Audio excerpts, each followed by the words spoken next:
Kita beralih ke berita lainnya, Tribuners, main bola di Tulehu, Cawapres Gibran cetak 2 gol kemenangan. Calon Wakil Presiden nomor urut 2 Gibran Rakabuming Raka berhasil mencetak 2 gol ke gawang yang dijaga ketat Raffi Ahmad.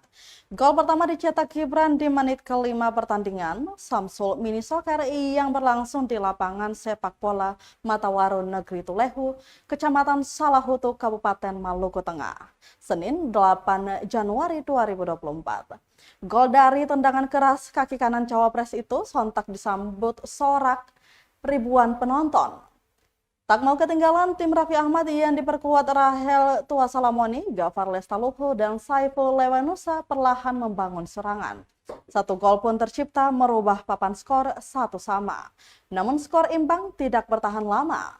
Gaya bermain bola pendek dari kaki ke kaki berhasil diselesaikan dengan baik oleh Gibran.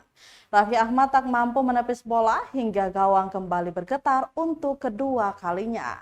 Skor 2-1 menutup pertandingan itu. Diketahui hampir semua pemain yang ikut merumpuni di Samsul Mini Soccer adalah mantan pemain Liga Indonesia. Download Tribun X sekarang, menghadirkan lokal menjadi Indonesia.